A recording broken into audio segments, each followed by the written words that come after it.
the field all day long across every SDO and emergency response organization in the country. What do we have to share with them? So, we talked a little bit about where the IFC is headed. The lithium ion battery storage is new in section 320 for 2024. Powered micromobility devices that are just starting to get off the ground. I mean, it's a great effort, but there's only so much you can do in one code cycle. The ESS piece is already in there in 1207 and the fire protection requirements that are in chapter 9. So those are the resources that we have. Back to Randy's point, unless you're smart enough to be able to sit down and start to work across, things like plan review and permitting and all the rest of that, you're not getting the benefit of the fire code. And that's the only place where it is right now, or if you're picking up 855 or some other piece of it that that's working, right? The other thing that we had that was pretty much of interest was the Electrical Inspectors Association, ICC, published this piece. I don't know if you all are aware of this, but it's out there and at least takes a look at the 2021 codes as they stand today across IBC, IFC, IRC, and then the National Electrical Code. Those pieces are addressed in this document, and that's kind of this good initial snapshot. It's not getting into response, it's getting into what are your code provisions, what regulation can you potentially have or tools to have to be able to regulate the built environment around this. So in terms of implications for the ICOs, I think the broad brush, without digging in deeply on this, IBC, IFC, existing building code, mechanical code, IPMC, the property maintenance code that Randy talked about, and of course the IRC, right? And that's the big struggle at the end. ICC members and communities need tools and resources for lithium ion and ESS. We'll get these questions all day long, codes and standards development. You know what this could be? What do you think? 10 years at this point before we start to even get on par and where it kind of levels off with battery development? Even if lithium ion is taken out of the equation, like where does this go? Do we, it's going to be this fundamental discussion around does the built environment kind of adopt or adapt to changing hazard and risk? Or do we look at the kind of the initiating or instigating issue of, like in this case, lithium ion batteries, and we kind of remove that out of the built environment or put it into something safer that helps to protect the built environment without having to change all of our, fire ratings and sprinkler flows and sprinkler design and all the rest of that. Who knows where it goes? I mean, the easier way to do it is to take the problem out of the built environment, but I mean, we don't have control of that until we start to kind of address the issues. So here are the recommendations ultimately that we made to the board. One was, call on friends. Most, if not all of you know all three of these gentlemen. So Mike and Brian.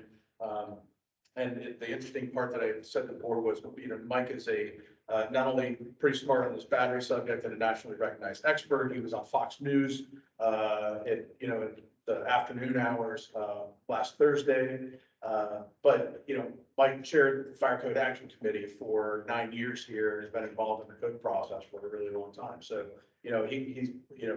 this brings together the IAFC Fire and Life Safety section piece. Kevin Sellmeyer is the state fire marshal in Michigan.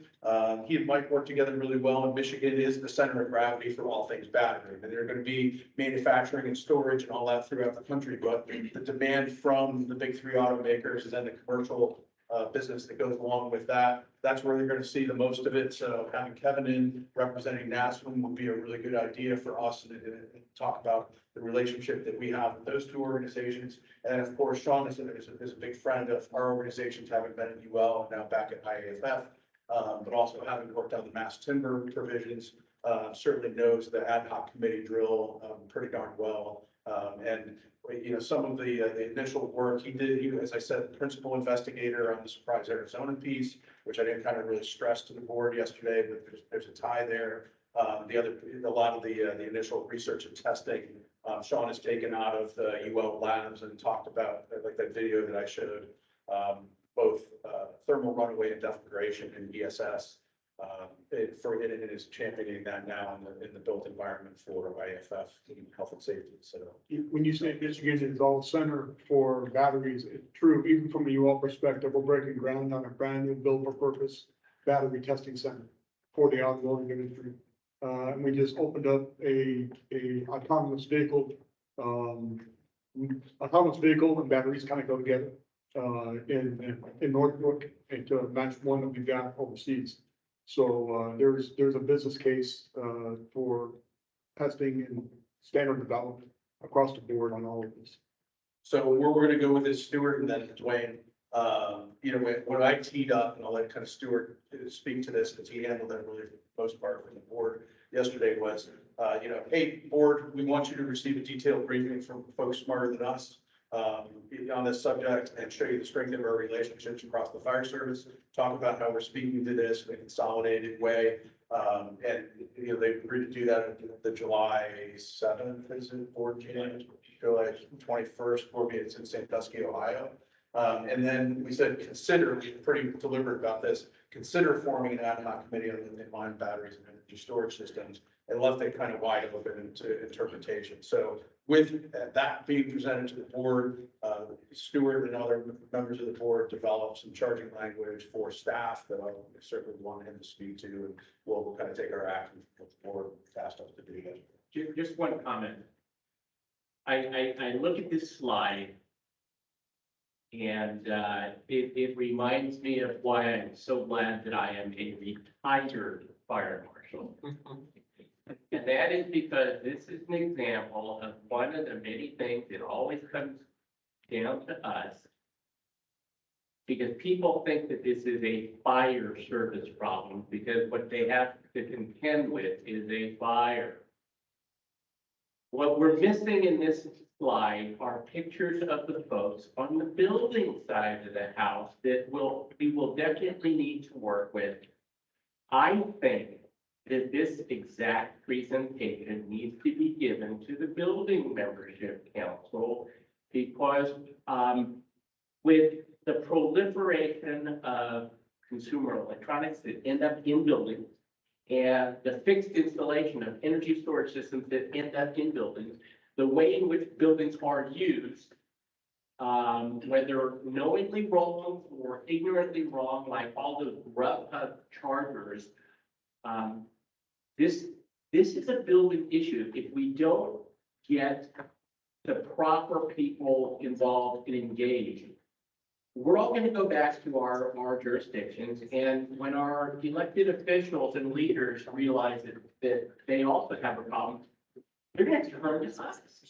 And we can't solve this problem alone. So while having Mike, Kevin, and Sean, you know, here is great, it's very, very obvious that we only have part of the people necessary to solve this problem.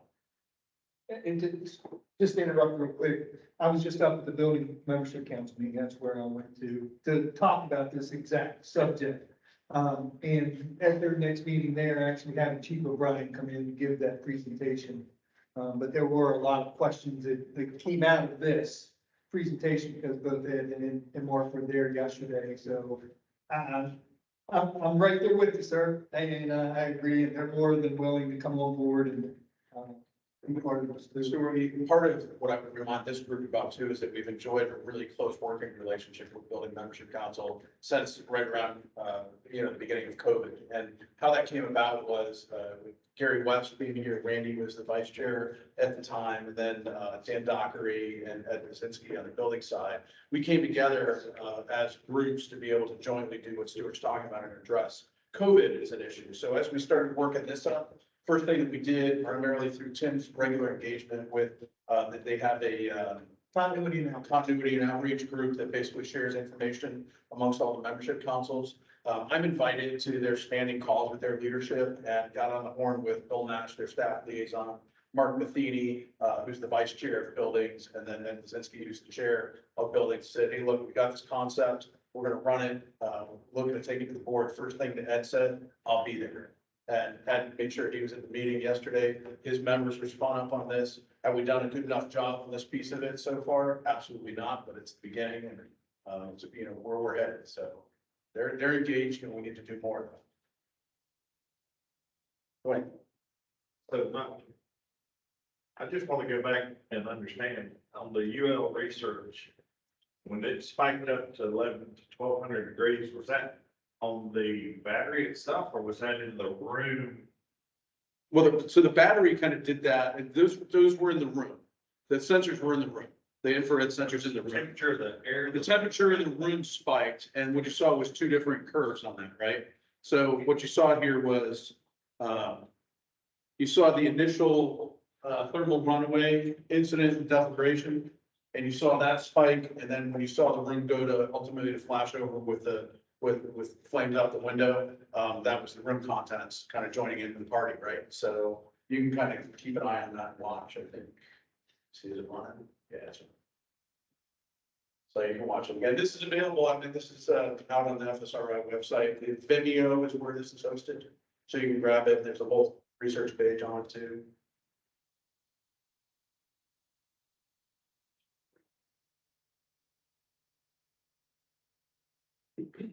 Normally, yeah,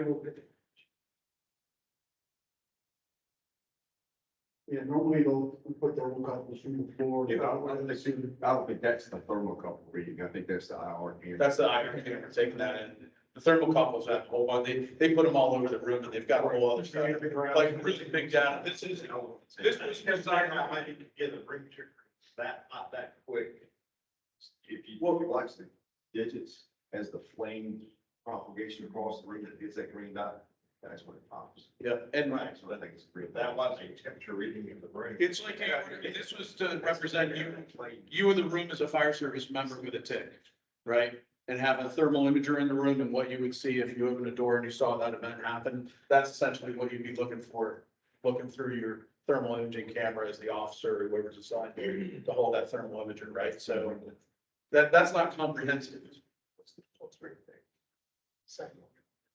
Until you flash it, green dot. When you watch this presentation on it's the IFSA site, they have other graphs and other, he picks and chooses what he wants to show you here. But there are other documents that show, temperature and everything else. And then put a thermocouple in different heights in the room to show this is where you are at the bed, this is the floor level, this is the ceiling level, in addition to the IR stuff here. The other piece of this, Dwayne, that I think was really interesting, right, that FSRI took on this was to basically not just show, we're focused on, okay, what's this gonna do to the room, what's it more importantly gonna do to the occupants, right?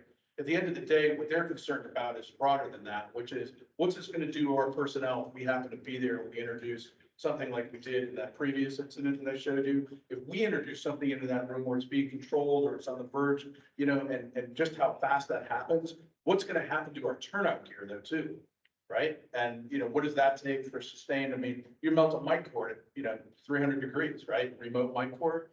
So, that's where those recommendations are, to run them underneath your gear. What's a face piece? What do you craze at? What do you end up melting the face piece at in a positive pressure face piece? Helmet, hood, and then the rest of your ensemble, right? So, then you start looking at the gear standard, right? Which one is that? It's 1901, yeah, so, yeah, the gear standard, like, what we need to be talking about, PFAS is a big issue in gear. Kelly brought it up for H2L, but like, where do we go for flash protection and work in these kind of environments now too, right? So it's got all kinds of implications. There's just real quick on this, with the FSRI site, there's also free training where you can take a 1 or 2 hour course on just lithium battery and its issues. And it has questions, you get a certificate of attendance, but it's free and anybody can do it. So it's one of the things, if we can do it, push it down in your organization for people to take part in, and they can kind of get geared up on the hazard.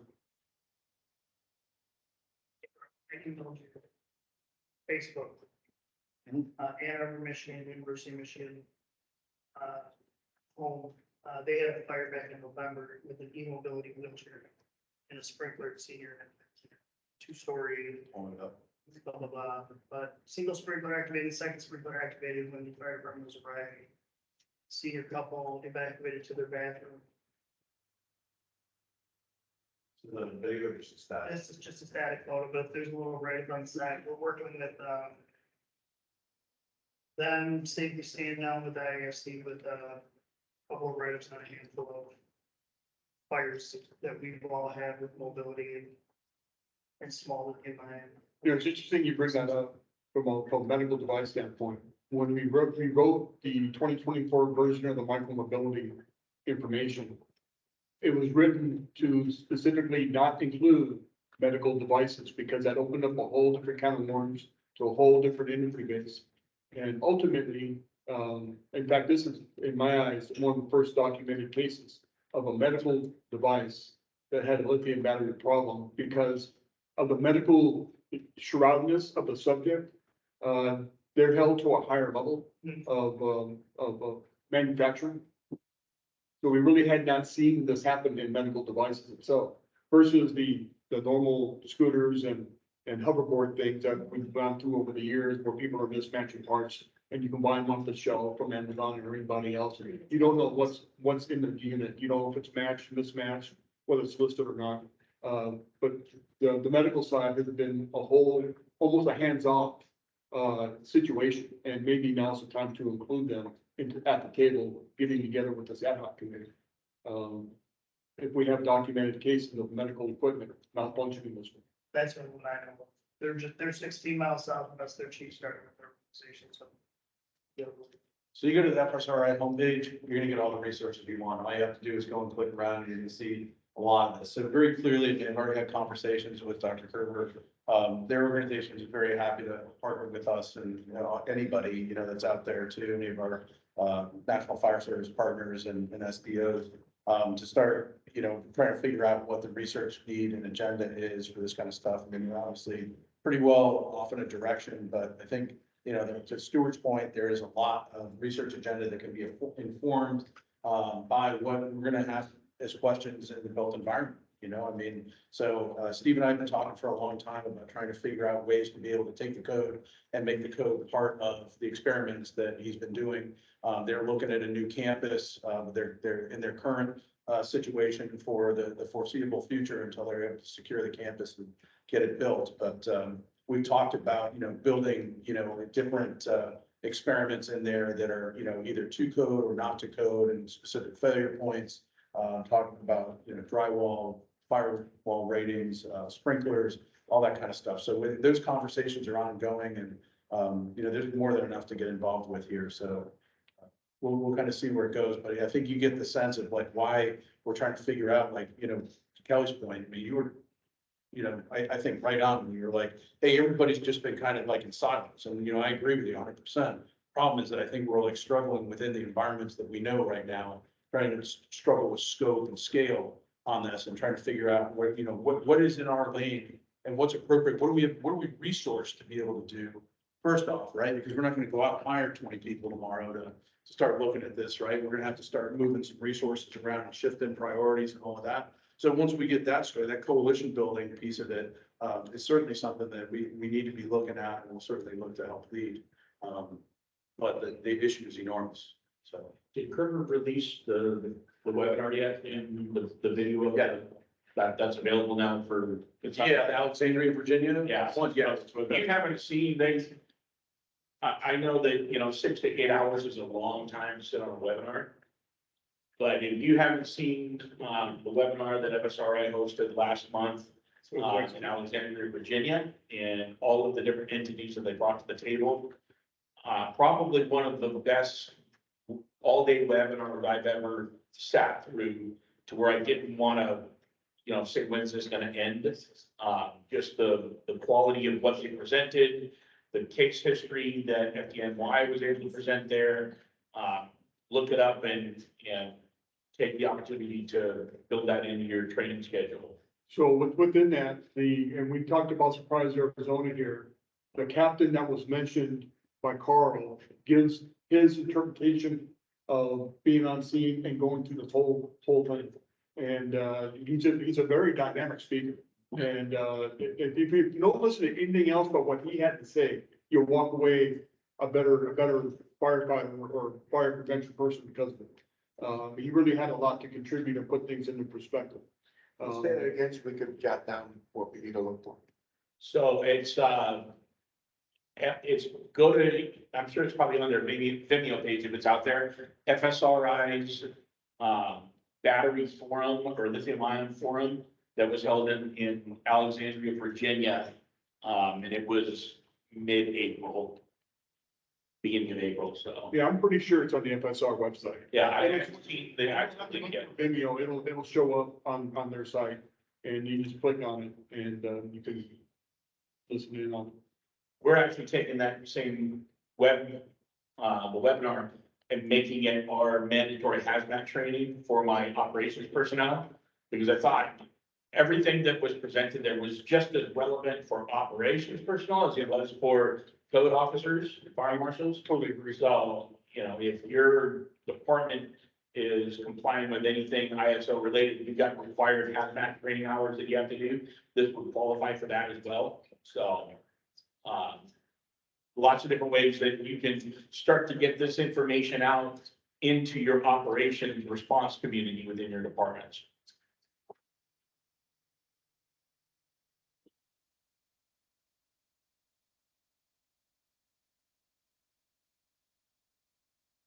Here's their, here's the video channel too. So you can see it. So, I mean, all those videos right out there on video, you know. So, and then you can see the scooter is on there. I don't know if the simplicity is up here. Go to the very bottom, I think it's on the bottom Near here, the bottom. right there. This one here. That's all I have. That's not the. Okay. Yeah, I hadn't seen a link come out yet because I knew they were. I can pick it up for and find out too. Okay, I can see, so. So anyway, yeah, but I mean, that's, you know, very clearly, you know, the leading research partner on this is Steve and his group. I mean, there's nobody better at this yet. And yeah, I just expect that there are gonna be a lot of, you know, a lot of grants floating around for research on this kind of stuff, but nobody else is looking out for us like Steve and his crew are. When I say us, I mean the fire service, and that includes our building code partners as well too, because nobody else is looking at it from the built environment. They're just looking at it from an overall safety perspective. But that's that. So I guess to close it up, a lot of work ahead of us. We'll wait and see what happens at the July board meeting, with the presentation and where we get, the generation of the scope and how we proceed. So we'll bring it back to the group. As much as once we know more information, then we'll make sure you guys know. Any other comments about this item? I will share the board, once the board piece is finalized in terms of the minutes and the output to staff from that. I'll share that charging language with Christina and Sam and get it out to this group because, it's not something, I mean, you know, ultimately, I think would be asked to be in a coordination role on this to get something back up, through staff that will go through my boss and ultimately Dominic Sims, our CEO, who you saw in here this morning. And then he'll channel that to the board, but, that is not a me issue. It's not just us around the table. There's gonna be a lot more heads in the game on this to make an informed recommendation to our board about where it goes. I would actually recommend that FSMC doesn't just wait until our summer meeting, see where it goes. Just keep this high on your radar because it's not like this problem is coming. This problem is already here and it's not up on us. You know, the days when all of our battery operated drills and all that were NICAP and metal hydride and all that, that's all gone. Everybody in this room probably has batteries for their cordless drills and all that in a trucker, in our garage or shop right now while we're here in Florida. You know, and nobody thought about this, but consumer electronics, there is lithium ion freaking everywhere. So, yeah, this has to stay high. Absolutely. I used to let my shop girls charge the batteries constantly. Yeah. I've stopped doing that. Same here. You know, I'm not walking away and leaving You charge them anything. as I need them and then pull them off the charger. And then just one last thing, Randy, was it you that told me that when you guys drop a battery, you take that service? Yeah, so our fire service, we've started, since we switched away from hydraulic to over to battery powered everything on our engines. We're now starting to look at battery maintenance, and when our guys drop a battery powered drill, you know, jaws, however we do it, if that battery comes into contact with the ground of any kind, we're taking the battery out of service. We just don't know. We're trying to take better care of how we handle those power tools now, but, you know, when the last thing we want is one of those battery packs that we're now carrying on the rig to go in through a runaway at 2 o'clock in the morning when we're asleep. Because there's no way to know how you damage the cells inside if you drop that, circular saw from 5 feet, fall off the ladder or whatever. We used to just put it back in the rig. That looks good to me. So you may want to, consider a battery safety program on how to use, use those tools. I think that's one of the ongoing issues with the micro mobility devices though too, because kids are jumping curbs. And like with the skateboards and scooters and things like that, and the batteries are located usually at the bottom end of the device. They're keeping the CG low on those, and that's what's impacting the curbs, then they go to charge it and one way malfunctions. Yeah. So part of that has to do with and I don't know what you all measures from that perspective. But what is the standard when you certify a battery pack from impact? Is our standard high enough to accommodate those? I don't know personally. So that's an interesting concept. And Tilly, take your issue one step further, the OEMs, even if they're designed and protected, it's the aftermarket stuff. Yeah. I don't know when the last time you guys bought a replacement battery for your DeWalt grill or something, but there are a lot of batteries that advertise higher capacity, half the price from China. Speedy And- charge. Yeah, and they're in your community right now. Totally get that. Yeah. And half of those are also company of mine. Which is an, Yeah, they put the park on it. which is an ongoing thing, seeing if you want to certify. So the other thing, Yeah, that's. the last thing that I was gonna ask on this subject though, you bring up you on the spot because Mike, when you talked to us, and you might want to hear this directly because I know you were involved with it being around you too, was that trailer with geopack drums in it that actually blew the sidewalls out and all that. Can you just give a brief description of that event and talk about that from the recycle and used battery perspective? Sure, so I'll preface with, thankfully they moved out of our jurisdiction, but they already had previous fires and built a recycling manufacturing facility in a neighboring town. We have the main artery that runs between Detroit and Grand Rapids runs right through our jurisdiction for interstate transport. And so they had left the recycling facility with overpacked drums full of due to be recycled lithium ion batteries, supposedly headed to Redwood Materials up in Nevada. Entered our jurisdiction, phone call from the neighboring county to our dispatch of a smoking trailer. Crews get dispatched for semi on fire, arrive on scene. They're noticing bubbling and blowing of the paint and the metal on the trailer. Our guys got on top, it had burned through, started extinguishing through the trailer itself, and had, we call it a detonation, but basically an explosion in the face of our operating firefighters. A number of them got chemical burns on the face and neck around that burned through their helmets hoods during the transport, but that one took a lot of water to contain and then close the freeway for 12 hours or so to offload and overpack all of the material and put it out in a separate truck. What did it do to the trailer? What they do to the So trailer? what did that explain, that configuration event do? I blew open side, I mean, like I said, it was burning and bubbling and blistering, and the aluminum had started melting already, but it basically just popped it over. Build it up. So you can. There's a couple of international incidents too when it comes to recycling. Like when they dump a whole bunch of batteries in a rail car and without worrying about orientation or separation. And then that, blows up down the road, from something about positive and negatives touching, It's turned to be 10,000 batteries in series. Exactly. Yeah. So Germany's got one case, with spectacular, you can find out, and there's the railroad one that's also out there. And it's gonna be an ongoing thing, because I would say the most unmanaged part of all of this is the recycling part. Even, Stuart was saying about, handheld devices. We had a fire last February, so 2022. Facility does solar array and power wall installs for testing.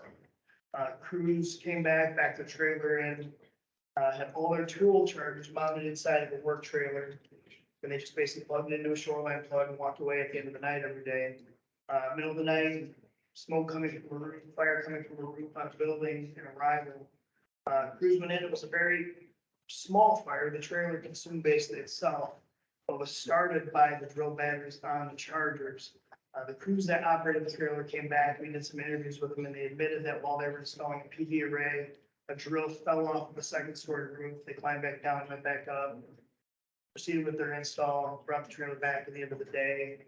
Trailer burned up, and I got pictures of it, but we don't know if it was a detonation, an ignition of the hydrogen or the gases from those batteries within that trailer, but it blew out, the upper corner of the Charlie Delta corner, 2 courses of block, dropped to the cross, inside that bay before our crews arrived on scene. So, that building is finally changed hands and it's been rebuilt, but,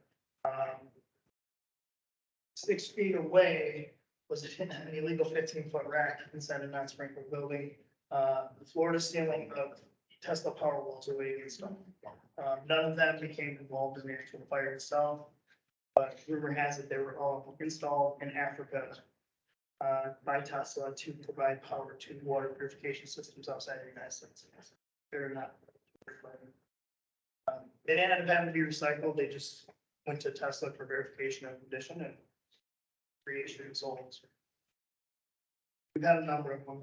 As far back as 2015, I did lithium-ion hoverboard. It matches UL's hoverboard experiment 100%. Became a vent limited fire. I'm sorry, became a vent limited fire and choked itself out in the basement while the family was out of town for 2 days and just destroyed the basement very quickly. It's not just the auto industry in Michigan, it's Right. everywhere else too, but unfortunately in Michigan, the auto industry is, leading the charge on automotive, but in Michigan, the building code and the building safety side of things is not keeping up. We're still on it. I wasn't gonna say that.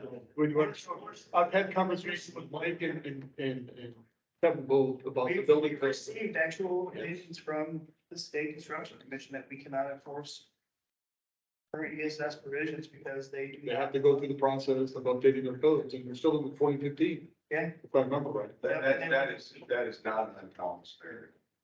The worst part is they were trying to promulgate to move ahead, but they violated their own rules. Tried to jump from skip 18 to go right to 21, and they just got slapped on the hand by the Joint Commission saying, no, you have to follow your laws. Well, now we're stepping back another probably 3 years before we even see 18. Yeah. I was doing the research on this battery facility that we're having built in Auburn Hills. And, looking to see what code was in effect. And I said, well, really? You know, I called Mike, called Kevin, talked about the process. And it was outside their hands, you know. Generally speaking, most municipalities and these cities, I think most logical building departments, if you want to build to a more restrictive, they'll allow you to. You just haven't had to get on. I have an alternative method, sure, you should be able to. Yeah. But that means they have to come to you for that. You can't, it only works one way. Right. You know, you might make it as a suggestion, you know, but that's as good as you're gonna get unless they voluntarily do it. So this has been really good discussion and obviously something that we need to continue and keep on the front burner as we go into the next months. So thank you all for that conversation. We only have about 10 minutes left of the scheduled meeting time. So I just wanted to get to a couple of other things.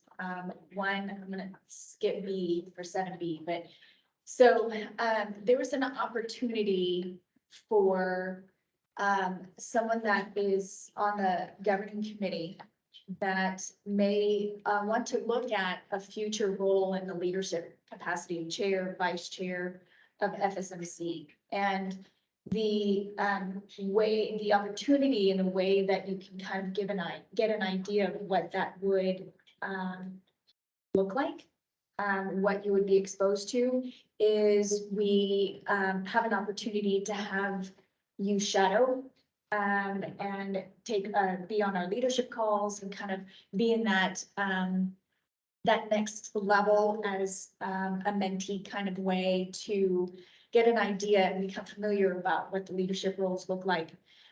for future succession planning and training that we're trying to get ready for the coming years. So, it is something that I'll say that I did, for about a year and a half, I think, before stepping into the vice chair role, and it was very rewarding for me to be able to see what that looked like and the work that it entailed and the conversations that you had. So it was a nicer or smoother transition when I became vice chair. So I want to put it out there to any of you who may be interested or would like to learn more about it. Please come to Tim or I or Carl, get an idea of what the kind of what the work looks like or the exposure looks like, and we're happy to try to envelop you into that role, so that in the future, you know, as we start progressing into 2024 and things like that, we'll be able to have what I hope to be as much as possible a seamless transition, and you don't really know what. You know, you don't know what you don't know until you know it. So, so please consider it. I think it's a great opportunity for you to become more involved again and be able to take it to the next level. So, next is, so Tim and I are going to be, I'm going to skip D as well. Tim and I are going to be, after this meeting, going to be attending a roundtable session with regard to membership councils in general, and for the membership council leadership of, along with ICC staff, about the future of the membership councils and what it means for the membership councils and their roles and expectations. So we'll be able to give you know, information, hopefully come back to you at a future date to let you know what that was about. But at least it's, I think it's a good thing that discussion is being had, so that it can also be understood what our expectation is, what we would look for as support or involvement. So I think it's going to be a good two-way conversation. So. Just going back to D, I will say that typically we have in our in-person meetings, we have an opportunity to expand on some of the things that we are either working on based on a work group or certain issues that are coming up that you're seeing that you wanted to discuss. Kind of ran out of time, you know, again, you know, 4 hours. We even said that last night, you know, Kelly said, hey, you know, whenever we have these in-person meetings, we always run out of time. And, you know, such is the case in a way, again. So, but that's, you know, it shows that we have a lot of work and we have a lot of interest, and so that's a good thing, I think. But I wanted to give an opportunity if somebody would like to discuss something that we haven't talked about yet, or something that maybe the work groups touched on, but you'd like to enhance a little bit more. So I want to open it up to see if anyone has any comments or issues or something you'd like to bring up now. Yes, Dwayne. I will tell you that the Sustainability Membership Council and the Building Code Council also agreed to put forward the article to go up through. Just want to let y'all know you got it. Yeah. Great use of your time. You're used to this. Work in the room. Yeah. So think about it as we go, you know, even if you're on one work group, if you have an idea or a concept for another work group, don't be shy, let them know, bring it up at a general meeting. That's how these work groups are very intertwined. So don't hesitate to say your piece with any of the items. Our next meeting is going to be the virtual meeting on May 18th, 1:30 Eastern. I will open it now to questions, comments from the governing committee members. Anyone have anything you'd like to say as a form of roundtable? I'm on the BCAC, and as of last week, we decided that we're going to tackle reorganizing and rewriting the existing building code. And they are looking for members to be able to do that. That was brought up at the fire cat, from Beth. They're a little short on membership dealing with the existing building code. So it's a good point for crossover right there. Mentioned it earlier. So one other item I'll bring up is, this is coming out of the code correlation committee, and that is re-looking at the scope of the fire code within each of the chapters and the subchapters. And prolifically, there is an inconsistency of where the scopes have been written. Because ICC does not employ a manual of style, or of any sort. And so look for further direction, I guess, from the CCC as to what they might expect the scopes to be built around. And because that could change, and that's the base document, you know, for any section or subsection and how we employ that. If you want to effect change, that's the place that occurs, really. It's not just the line items underneath that. It's what is that scope looking at? So I just want to put that out there that from our membership group, that we need to be aware that's occurring. And I personally, I would think that there's a little bit of a deficiency that there isn't a guide as to what is expected. Where do they get a model of the scope requirements out of it? But hopefully somebody smarter than me will be able to make that determination and provide that for the fire code committee. With that being said, I would also think that that same scope issue would work its way through the whole ICC publication group of some sort. So I just throw that out there for consideration.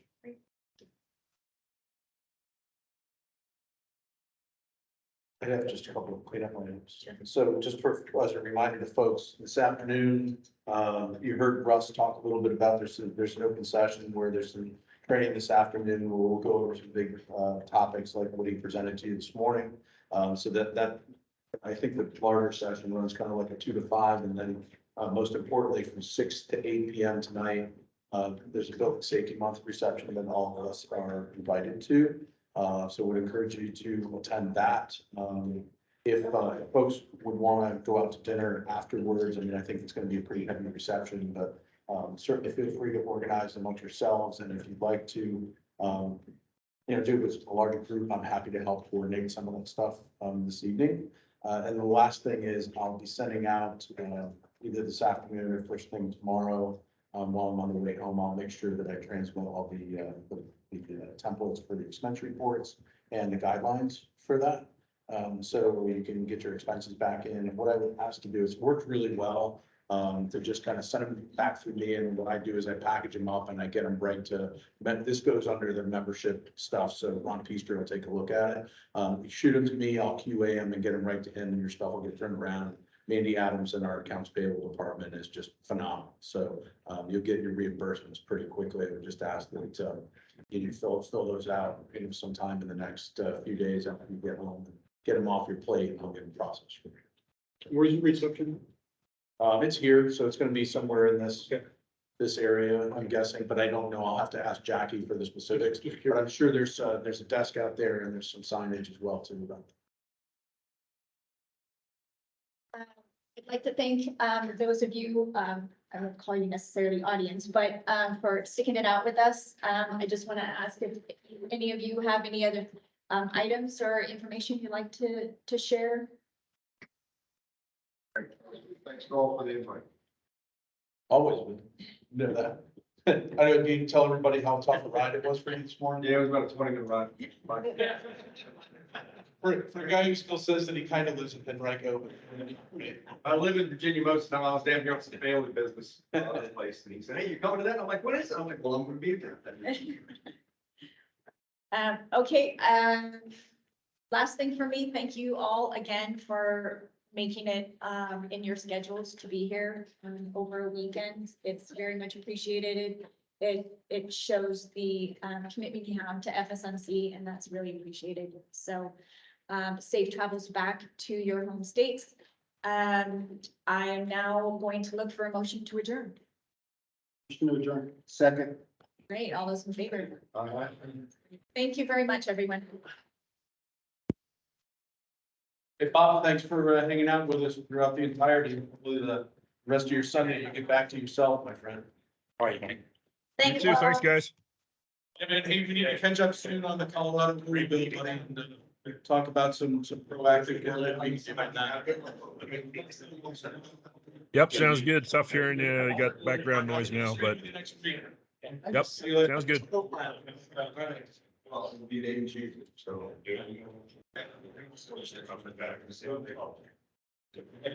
That was.